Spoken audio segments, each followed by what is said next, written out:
Was it like, who's reading this? Well, I think we all introduce us, or all start it out, and I think we'll introduce, I don't think we all introduce ourselves because this is a large group. Just start thinking, you guys have that first slide, and you introduce who you are, and then, we'll kind of take over in the office. The three of you? We'll introduce ourselves, and I'll introduce Charles, because Charles is going to begin. Oh yeah, with your app, just kind of like what we talked about, how we are functional but not optimal. And then I can ask if there's anything else that I'm using the next week that we need to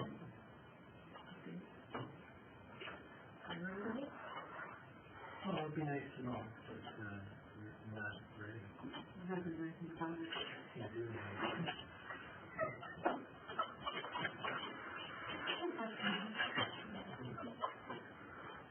What's my Roman progress?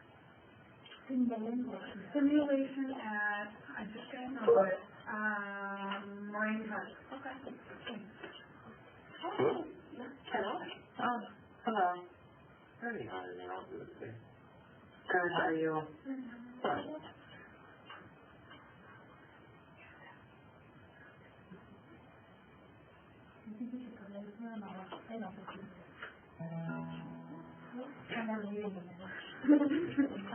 Should we say questions towards the end?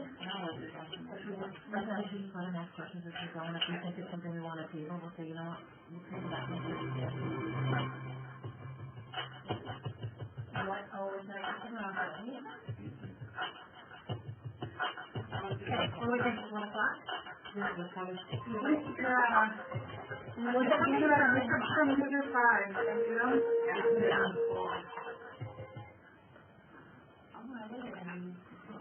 Yeah, just remind them when you get on to... Okay, so I'll jump on and start it. Okay. Hi everybody, this is Sarah Fletch, the project manager for the Arise project. Thanks for joining us today in our first of the monthly webinars we're going to host to kind of help with outreach and implementing this into your individual schools. We have many of our team members with us today, specifically Kim Miner and Teresa Minen, and we're going to be going through how we could implement one of these in a simulation setting, as well as having time for question and answers. So as we're moving forward and going through the content, if you have specific questions, please feel free to ask them. If we feel it's appropriate, we will answer them on the fly. Otherwise, we will have some time at the end for some questions and answers. And I will just request that if there's some background noise or anything on your side, if you mute your specific user as we're going through, just so that everyone can hear everything we're saying. And we are recording this specific webinar, so we'll have this posted on our website later this week. If you can attend, or if you think the content would be useful for anyone else to view.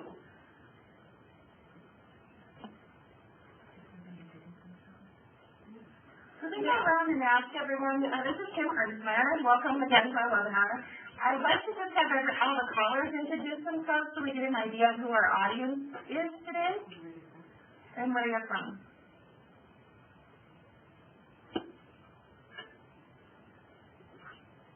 Colleen Knuckles from Walk-Thru Technical College. Thanks, Colleen. Jim Lemonade and Alan Euclid from Lakeshore Technical College. Grace Holfinger, Marine Park Technical College. Gary Thompson, Parkside Technical College. Dylan Williamson, Blackhawk Technical College.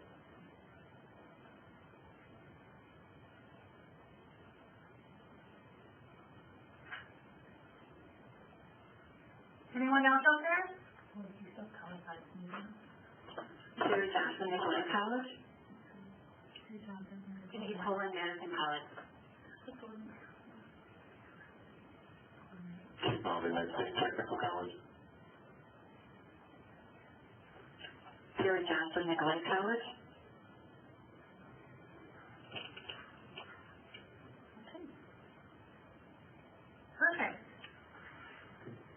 Excellent. Well, welcome everybody. We're so glad you're able to join us today.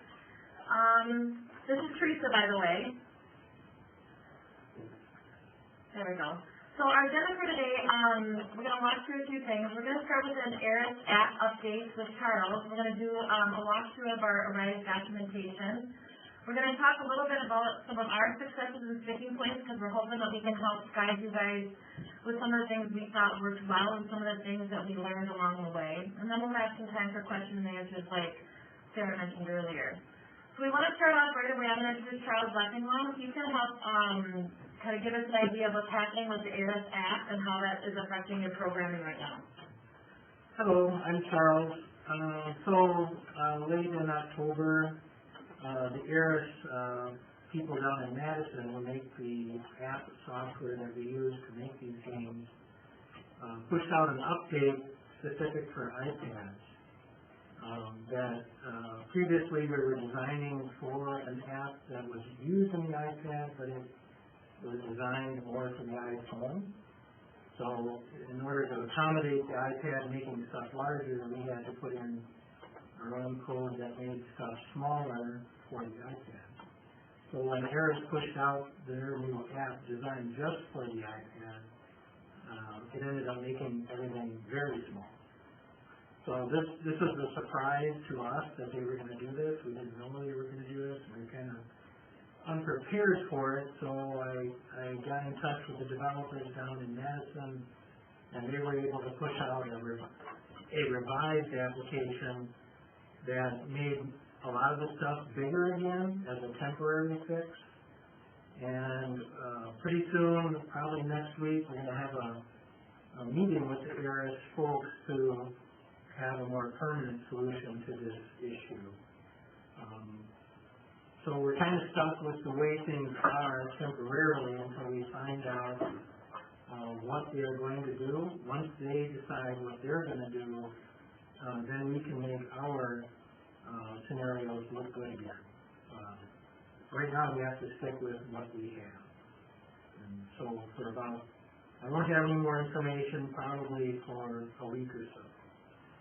So if you, I'm not sure of every college's state of their iPads, but the best thing to do is to update the latest iOS, which is 10.1.1 for the iOS version, and also update to the latest ARIS app, which I believe is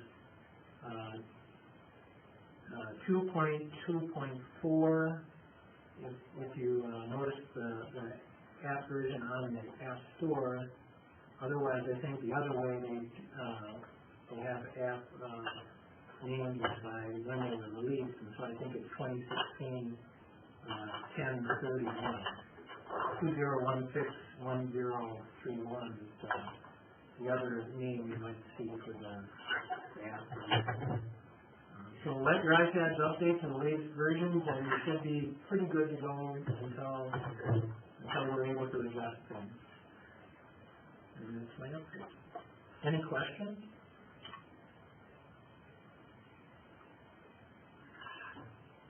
Any update need to be done to the phone? If you're using the phone version of the app, it should still look good, as good as they ever looked on the phone. This is only an issue that's affecting the iPad. Okay, thank you. So I think one thing that just kind of touch up with that is that you can still use all of the programs that are out there. They just don't look as good as what they did before, but they are usable. So my follow-up question then, first, does anyone have any questions about the updating process? And then secondly, is anyone currently using scenarios or planning to use scenarios until the end of the semester that once we have a plan in place for a solution, we could prioritize and work on those scenarios first?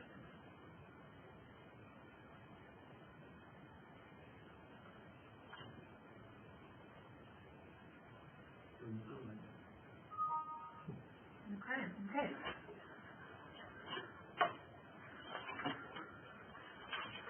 Okay, so we're just going to begin today, Kim and I are going to walk you through one of the documentations to kind of give you an idea of where to look and some hints and tips along the way as you're walking through all of the documentation. Beginning with the documentation can be found on the WIS repository. It also is found on our website, which we'll talk about at the end, and it also can be found in the Secure Content Locker. So all documentation starts with the cover page.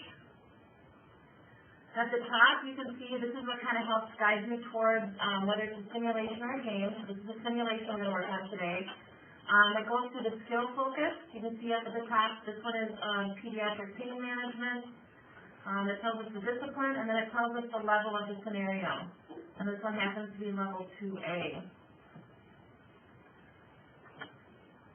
It kind of gives us on the top page an estimated time to expect. So we're looking at, and this is estimated on our part, but it's just this in particular, it'll guide us towards a 30-minute time period to complete the scenario and another 30 minutes for debriefing. I'd also like to point out under the title at the top, the pediatric pain management, that a few of our newer scenarios have live family members that are required as actors, and then there's also a version which would be level 2B that has video family members included. Down at the bottom, there's a scenario overview. That overview is to kind of guide you, to kind of give you a brief indication of what's going to happen during the scenario. Most often, this is not something you share with the students, but it's really for faculty to get an idea of the overall what's going to happen in that scenario as you run through it for the day. Yeah, anything to add? The only thing I would add is that we do have student handouts that we can talk about later where it is possible to give them just one sheet that would contain basically the information from the top sheet without any indicators about what's actually going to happen in the scenario overview. It just is kind of a brief mini SBAR report to the students to know what to expect with their patient care. And I also on that top page is that obviously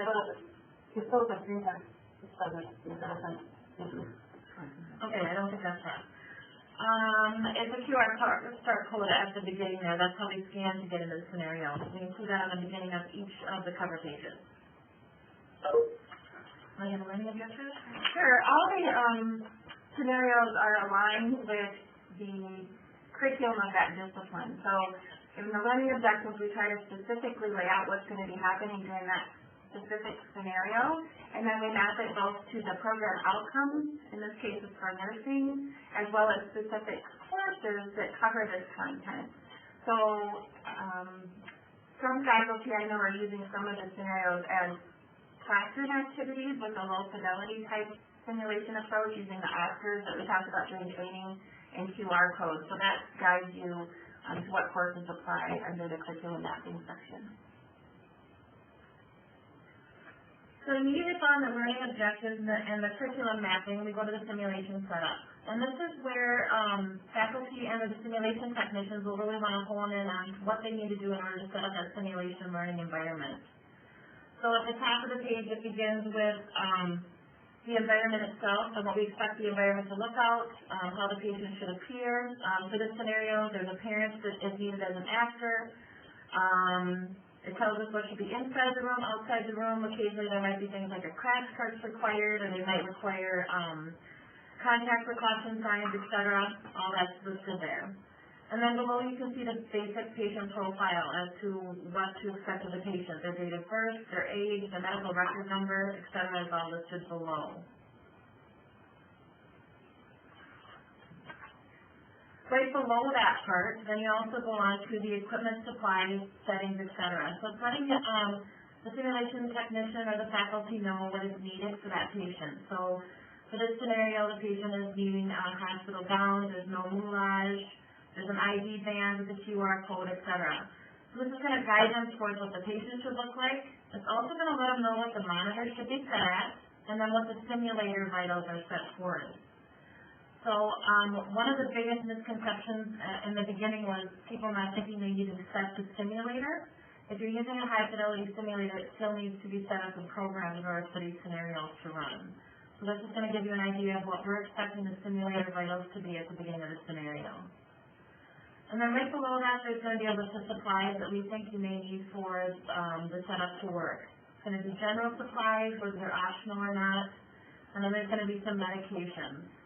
The list of medications below related to the medications that are actually needed in the scenario. So the morphine, for example, you can see that they're only required 7.5 milligrams.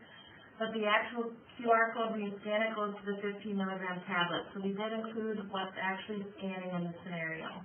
Kim, do you want to add anything? Yeah, I wanted to add to that because we purposely designed some of these scenarios where students have to use critical thinking and decide which medications they would be administering at that time during the scenario. So there might be some additional medications that are listed here that should be available to the student, but it doesn't necessarily mean they're going to be administering all these medications during the scenario as part of their thinking process. We do have, as Teresa mentioned, when you scan the QR code, if you haven't already practiced doing this, the PO medications do not have any specific label. It's very generic in terms of what's the name of the medication and the dose, and then a fake expiration date. So our intent is that you could take that QR code and print it in a small configuration and actually attach it to your unit dose medication packages. The IV medications do have realistic labels that we obtained from the Daily Med website. And so the intent with that is that the technicians could actually print that out and apply it to just a regular IV bag so that students have to learn how to look at the labels and discern what's important to know and then do their math calculations off of what they would actually see on an IV label. Does anybody have any questions about the simulation setup?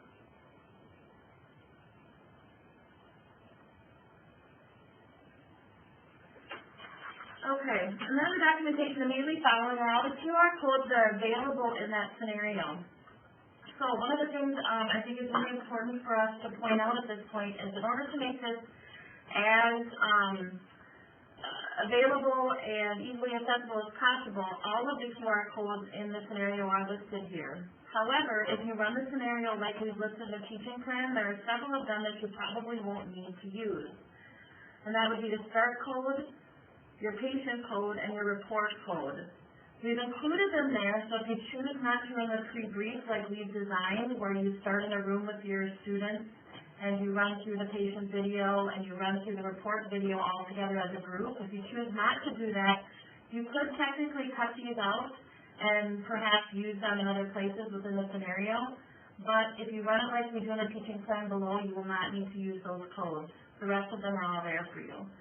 And keep in mind when you take this sheet and you copy it, you can make them as large or as small as you need to. The patient ID code, you can shrink it down and get it onto patient's ID bracelet pretty easily, just like the medication codes. Our simulation technician was able to shrink them down pretty good and put them right onto that medication label without any issue at all.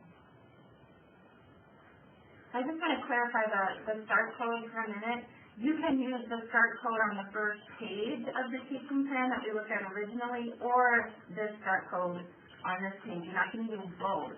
But in order to be able to access all these other QR codes within the scenario, you have to scan the start code first.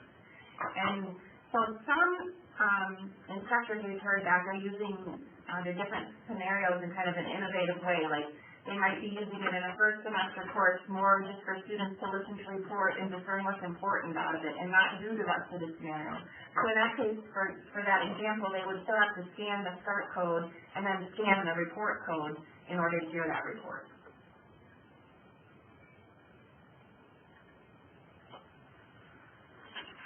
So let's just get right into the teaching plan and go through this just a little bit. Our teaching plan begins right after all of the setup and QR codes, and we begin with the pre-brief. And basically the first page of this pre-brief is a guide for the facilitators to kind of read through and understand how to use the iPad, and then kind of be able to explain to the students some different things about the scenarios. I know when I'm running these scenarios, I think it's really important that the students are really aware of how to use the iPad, how to use the scanner, that how we intend them to use it in the room. I try to make it really clear about how to scan the medications. I go through and tell them how to use the level up tab. I try to make them aware that the scenario should run just like we would normally. The iPad is only an enhancement and is not meant to hinder them in any way in the scenario, or it's not meant to take it over in any way. It's only to be used if they think that they need to use it at that moment. I also, for my scenarios, let them know that it is not part of the infection control process, that they can consider it to be non-existent. They don't have to worry about that whole infection control piece through it. I'm going to put on some more hyperlinks too, but I always remind the students that when they get to the MAR with that hyperlink, they can just click on it, and again, that'll take them directly out to the Daily Med drug reference that they can use to look up medications during the scenario. Couple things to point out. As a facilitator, you should be aware that in the simulation, some of the QR codes are directly tied to programs, what's going to happen in the program. In order for the iPad to advance to a next level, there are certain things that we did in the program for that to happen. So throughout the scenario, you'll see, and I'll point them out as we go through the teaching plan, that there are certain things that have to happen in order for the iPad to progress to the next stage. So it's really important that before you start a scenario, you really go through and kind of highlight in each of the states which codes are directly connected so that you can kind of help the students out or know if they're getting stuck that, well, they haven't scanned certain codes or done certain things in order to move forward. We've already kind of talked about the medication QR codes just a little bit. One of the things that we've added on later scenarios, and that is some of our newer releases, is that the scan, they have to scan the patient ID before they scan any medication, so this would be very much like what they do in healthcare already. And that scan of the patient ID is valid for 2 minutes and then it times out. So if they're wanting to scan a medication 2 minutes after they gave the last one, they're going to have to scan the patient ID again. So we're trying to emulate what they already have to do in the healthcare setting. And then Kim kind of already pointed out talked about the hyperlinks. But on the MAR, anything that's underlined will go directly to the Daily Med website so that they can look and they can compare their meds, they can look at the side effects, et cetera, and be able to have a good drug reference right in the room when they're in there. I want to just back up for a minute and talk about the pre-brief. That's all designed according to the current standards of best practice for running simulations, that it's a standard according to the International Nursing and Clinical Simulation Group, that you start with a pre-brief and you lay the start out with a safe environment with the students, explain the learning objectives that they're actually going to be doing for the day. And so in addition to what you would normally do in a pre-briefing, you're also covering this information specifically about your live scenario. So really after you get all this kind of laid out with your students and kind of guide them through it, we begin pre-brief by scanning the start code. And we recommend, and we're going to talk about this a little bit further on today, but we really recommend that you do this as a group and you try to do this on a larger screen. I'm going to tell you how we're doing that later, but this way the group can kind of go through and meet the patient together. And then they're going to also get reports together so they can all see the same thing. Once they have met the patient and they've gone through that video and they've gotten a report on their patient, whatever that report may be, some of them are video and some are audio. Then the next section is going to give you as faculty all of the tabs, iPad content that's available to students. So what I have up here is just a couple of screenshots of some examples. But at this point, the students get, I usually give my students 5 or 10 minutes or so to kind of go through the patient chart, which is really what the iPad is acting as at this point. So even prior to going to the room, they can review and go through and see their H&Ps. They can look at their orders, review the MAR, and kind of get an idea of what it is they're going to be doing once they get into the room. And the tabs iPad content really is your handout to let you know what the students are seeing when they're looking at that iPad.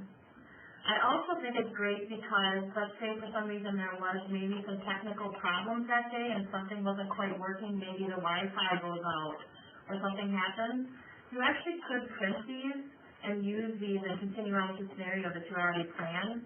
Not in the same way, but at least you have a backup plan in order to be able to use, do what you were going to plan on intend on doing anyway. So once they have viewed the tab iPad content, they kind of have an idea of what's going on with the patient. That's when they actually start the scenario and go into the room with the patient. And that's where state 1 begins. Typically, state 1 is actually, most of them are patient assessments. They can vary across disciplines, but usually they go in and that's what we're looking for. As we go through, you can kind of see we've set up each state very similar. We start with the patient overview to kind of give an idea of exactly what's happening with the patient. We have a listed of expected student behaviors and what they're thinking what we think they should be doing while they're in the room. But the part I really want to highlight here is the technician prompts.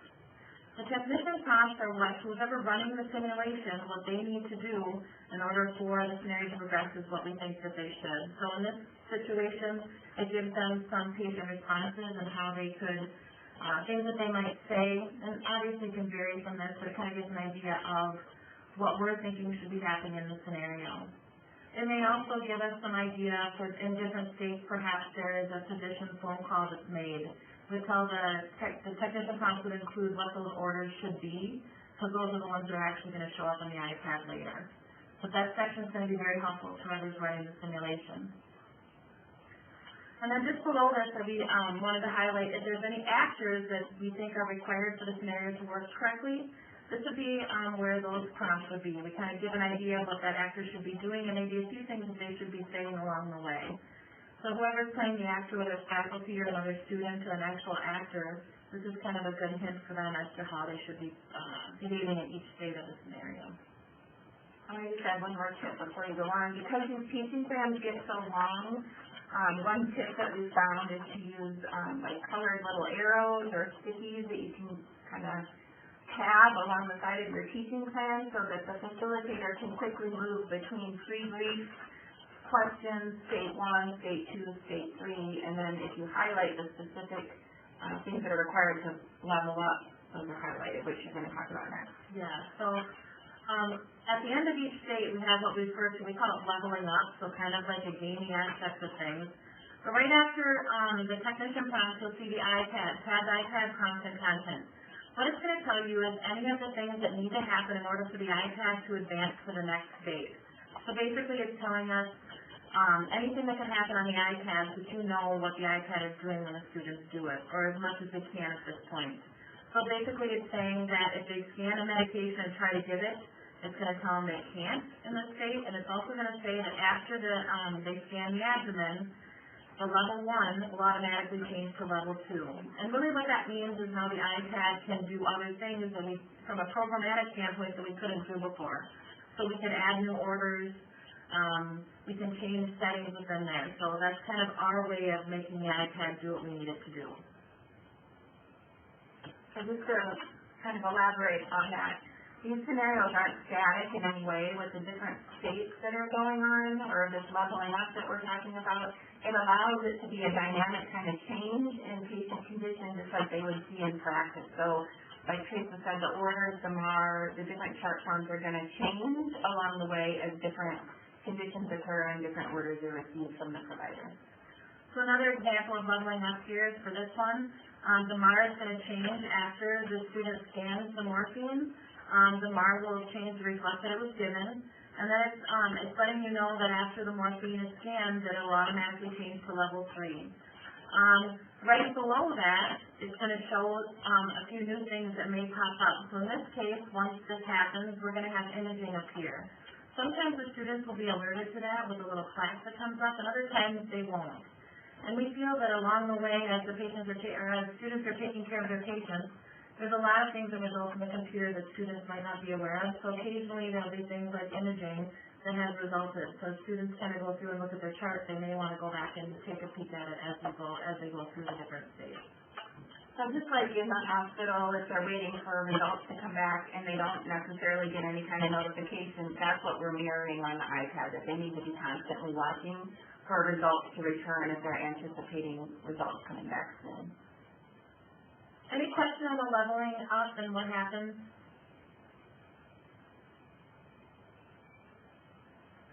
All right, the last part of leveling up in the documentation is how we exit the scenario. So in the last state of the scenario, it'll tell us how to exit out. Exiting out isn't as big of a deal, but sometimes people really want to exit out in the proper way. And basically, this is just saying that the scenario is done. Are you sure you want to exit the game? The exit tab is available all the way through the scenario on our latest version, so that if at any point you decided, you know what, I think we're done with the scenario right now for whatever reason, you could go and hit the exit tab. It'll ask you again, are you sure you want to leave? Because once you do, you can't go back to that same spot again. You could actually exit the scenario at that point. And then at the end of the game, it'll just say that the game has ended, would you really like to exit? So it always gives you an extra prompt before you actually leave the scenario. That way, in case they hit it by accident, it doesn't, like, end the whole thing right at that spot.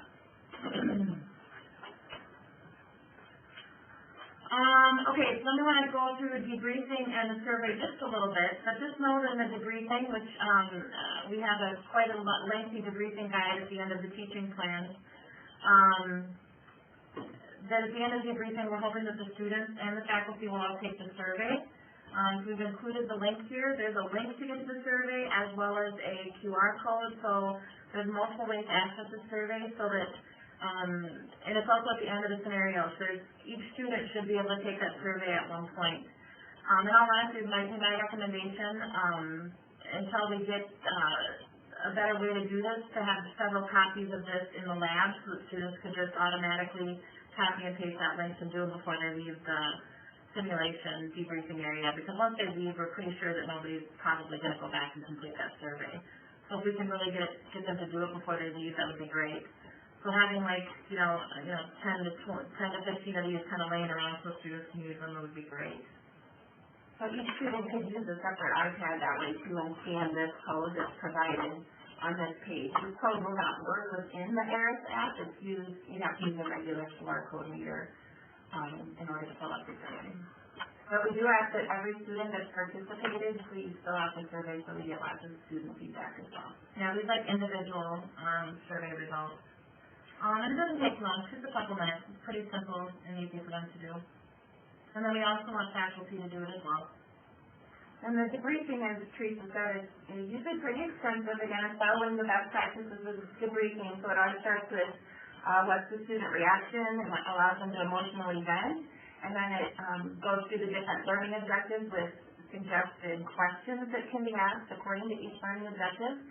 But again, each facilitator or instructor can model that to whatever they want to focus on. Following that, it goes into a summary and takeaway point. And you can also include the nursing process, which is one of the latest recommendations according to the NLN and debriefing across the curriculum, is that we always need to bring it back to the nursing process. What did they assess? What did they plan? What did they do? How did they evaluate? And keep in mind for the debriefing, the iPad is not needed anymore. So once the scenario is done, the iPad is not needed.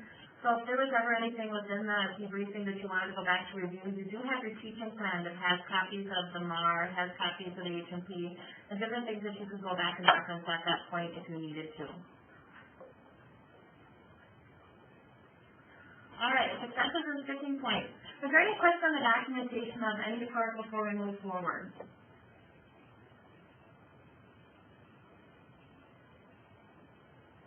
I'm saying that's enough. Okay, so our successes and sticking points. So for pre-brief, I mentioned this earlier, but we really find that it's most effective to use one iPad for an entire student group. Having multiple iPads going is a mess in a simulation. It's very chaotic, and it's really hard to listen to all of that at one time. Plus, it starts to become very disconnected. So we recommend using one iPad for the entire group. And we recommend that during the previous process that there's a plan for projecting that iPad onto a larger screen in some type of conference room or some type of classroom setting. The Apple AirPlay works really well, where a VGA connector to any of the teaching stations can work. And we have some basic tips and tricks for doing that that we can forward to anybody to make sure that it's easier for you to do later. But once we get up on the larger screen, it's really easy for the students to see, and it really helps facilitate that pre-brief process well. And then it's really important, like I said earlier, to reinforce the students and the faculty that this is like any other simulation that they're going to be running. They still have to call the provider. They still do all their assessments. This should be like every other simulation we always do.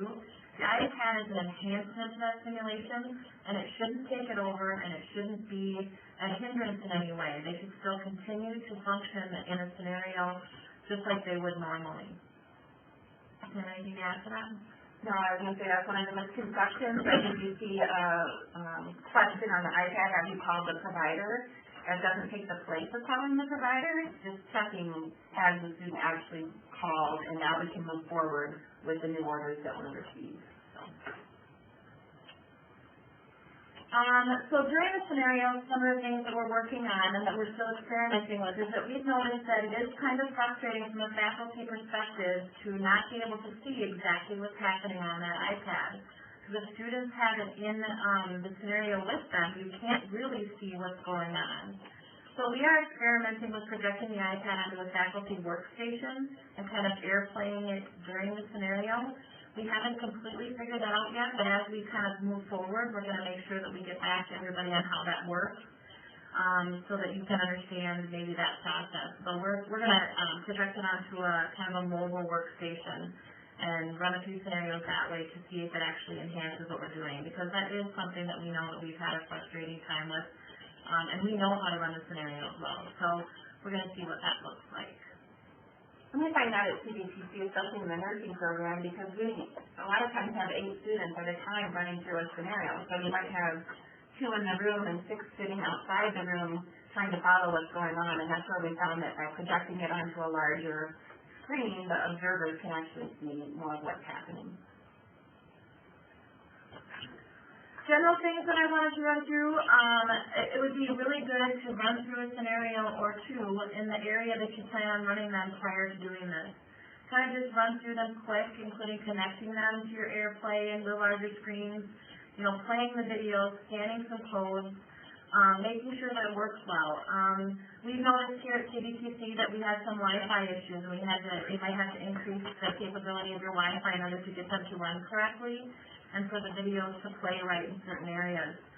It definitely takes a little bit of technology, but I would really recommend that whenever you're going to be doing this, that you make sure that they connect right before you actually just kind of run through them.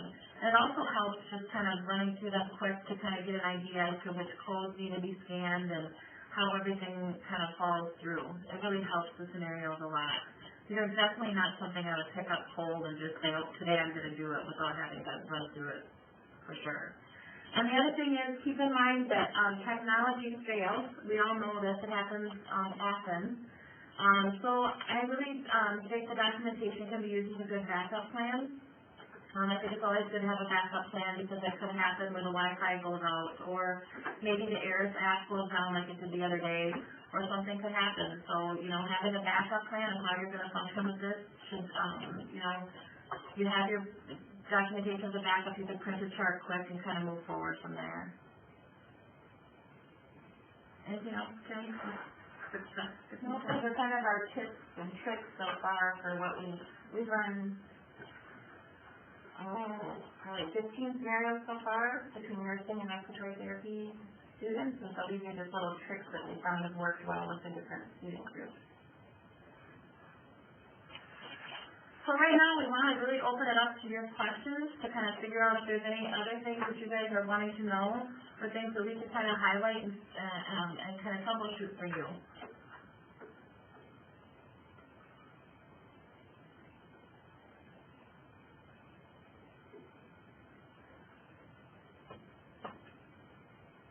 Can we ask if anybody has, who has actually run a RISE project scenario in simulation so far? Is anybody?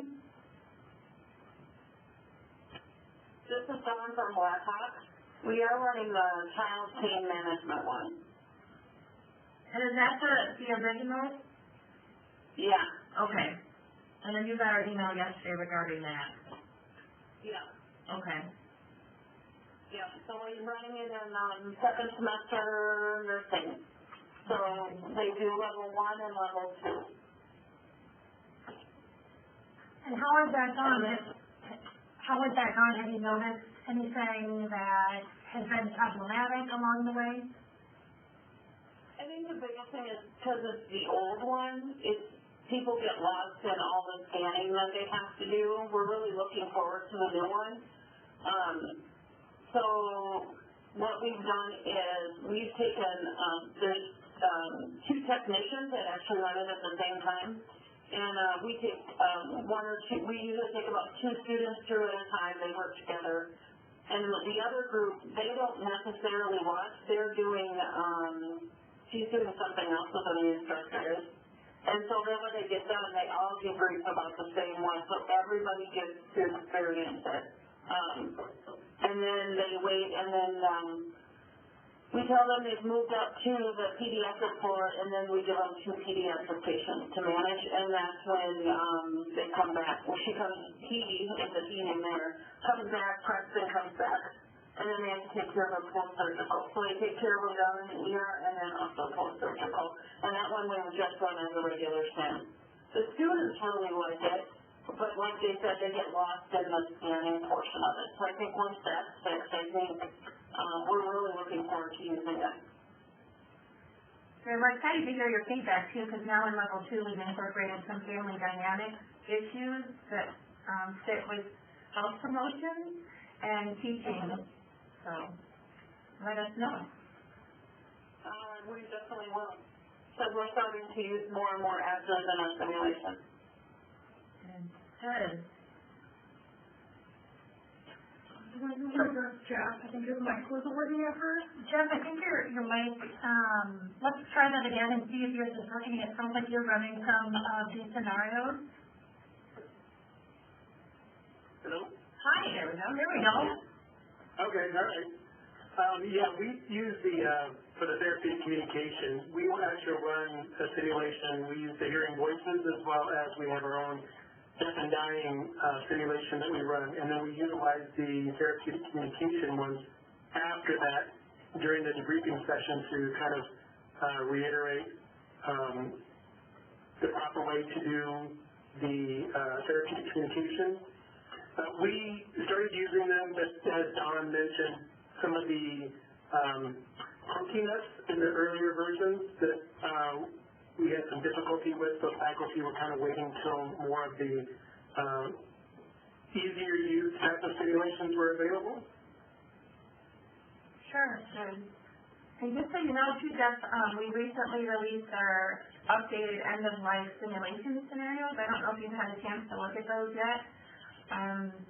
But they do include different advanced directives, different issues with pain management and things like that. So it might be something that your faculty are interested in as well. Okay, perfect. Anyone else have any other comments or questions? This is Jeff again. I did have one other question regarding the increasing the Wi-Fi. Did you speak with your help desk and they increased it, or did they put more routers?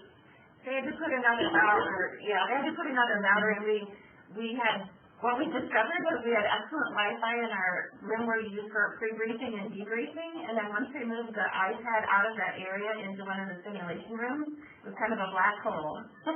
So they've added a router now, so it should be. Okay. What we found is things were freezing up on the iPad, and we weren't sure what was going on, and it turned out to be a Wi-Fi problem. Okay, because I've noticed that whenever we turn all of them on and we kind of spread out, that we still have a little difficulty with having 12 iPads running at once. Mm-hmm. I would contact your IT department, have them come over and turn them all on at once and see what they see, because I know we use iPads in our classroom a lot, and they had to come over and add additional Wi-Fi capabilities in our classroom for that reason. Okay. But yeah, what we were told is the older routers could maybe handle a handful of things being accessed at one time, and now the newer routers could have, you can have 50 to 100 or more people accessing all at one time, so that made a difference.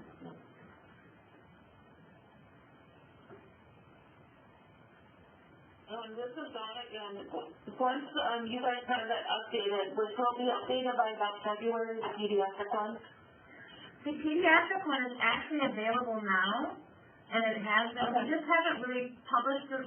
We haven't really kind of gone out and like said, oh, by the way, it's released because of the ARIS Act issues. We were kind of waiting to kind of get that under control, but they are accessible right now, and I'll actually kind of move forward here. They're accessible in the WIS repository under the pediatric pain management storyline. They're on our website. They're in the secure contact locker. They're published and ready to go. We just hadn't talked about them too much because of the ARIS Act issue. And just a quick correction on that, they haven't been added to the reviseproject.com quite yet. those are the ones that were just released, so we still have to get those in, but they are in WIZ and secure content locker. Just a quick note there, but we'll be getting those added to the public website shortly. And then, I will, if you guys have that in February when we do it, if the instructor's okay with it, I'll send you what we do for our simulation so others can figure out how to incorporate it. Sure, that would be great, thank you. This is Colleen, I'm both with Walk-Thru. I just had a question about looking at the scenarios in the WIZ repository. Do you type in the scenario itself to locate them there, or how should I be searching that? So once you get into WIZ and you go to the repository, there's like a little WIZ repository click button in there. Once you get in there, I don't know if we can bring it up right now. Can we do that? Once you get in there, you just search Arise. And once you search Arise, everything is underneath that Arise folder. When you go into Shared Documents. Yeah. We're going to see if we can pull it up here to show you how to get there. Thank you.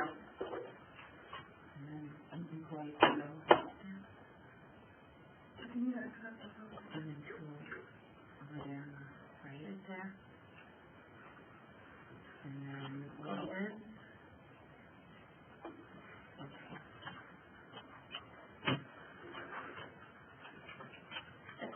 It's a long process to get there, but once you get in there, everything is really easily accessible.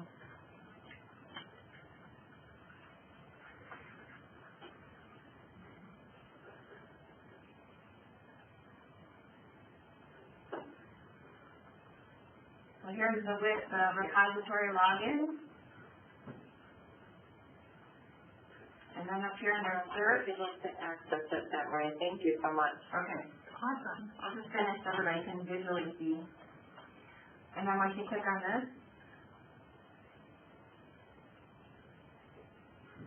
the hard part to remember is you have to go under Documents, and then Shared Documents.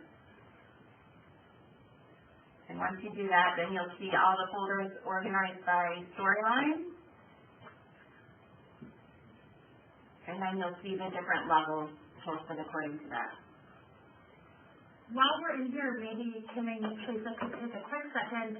I know the student handout is something new with the latest releases, and so we'll just bring one up, and maybe they could just do a quick overview of that. It sounds very similar to the other documentation. We had some instructors ask just for a handout to give students. If, for example, some instructors are running this as a low-fidelity simulation in the classroom. So they just wanted a quick handout to provide to the small group maybe that was working on it with the scan to begin code and then any specific QR codes that are associated with that that are very flexible in how we want to use it in the classroom. So that's really the gist of what's on the handout. There's nothing else that's from the teacher plan. It just is a list of everything that would be in there, so it's easier for the students when they want to use it in a classroom setting to be able to do so. So you can kind of take the level 1A here and pair it with your teaching plan, and this is what you would hand out to the students.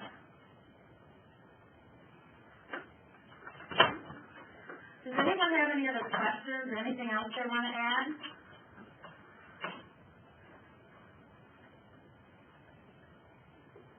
This is Colleen Walk-Thru again. I just wondered if anyone had tried the games in the classroom. I had used the touch screen in the classroom, and the scanning was difficult to get through, so we kind of aborted that plan and went to something else. So has anyone else tried that?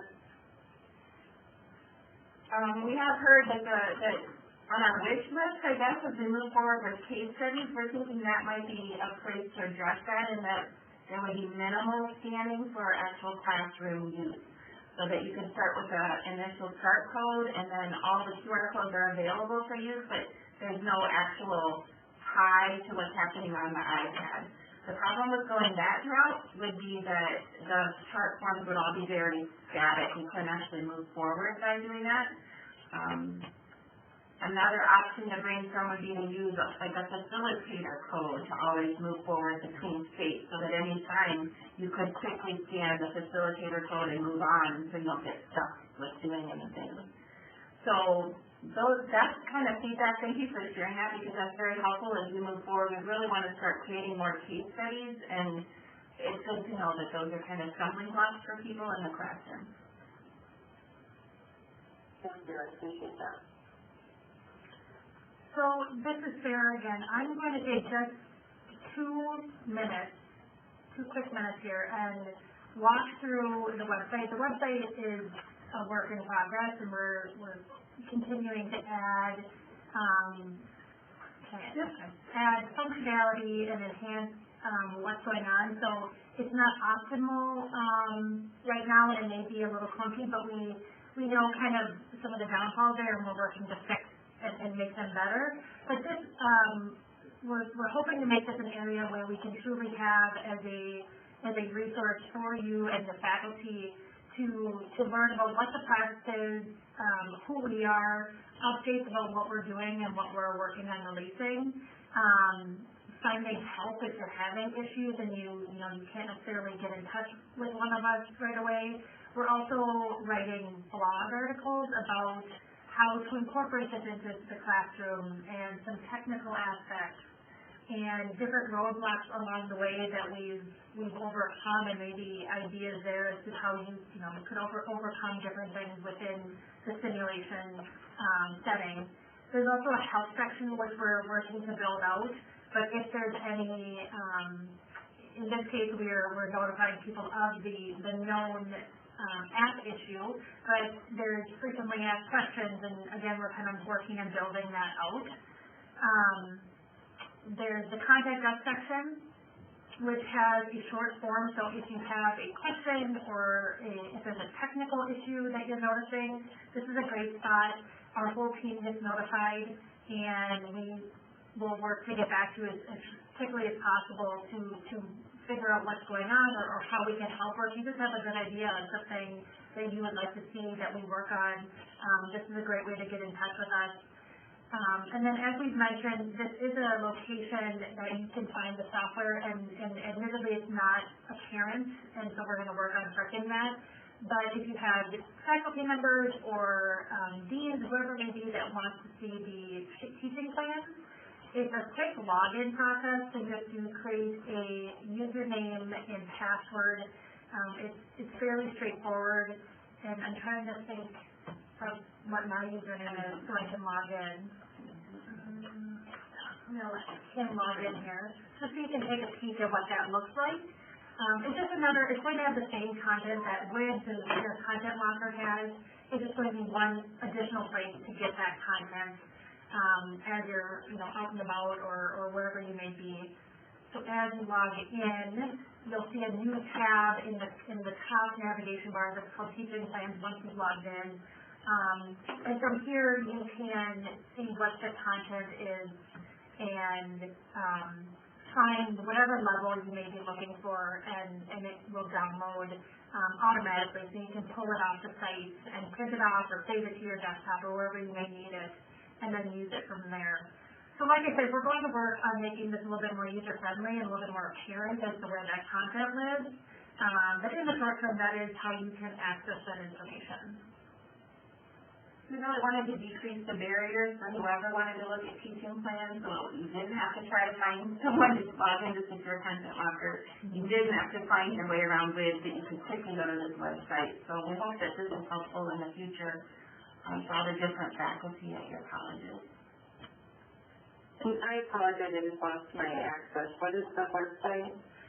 It's ariseproject.com. And I'll go back. Thank you. And like I said, we have been working on some new blog articles that we'll put out there about tips and tricks, and the webinar from today will be posted out there, and different videos that we're working on.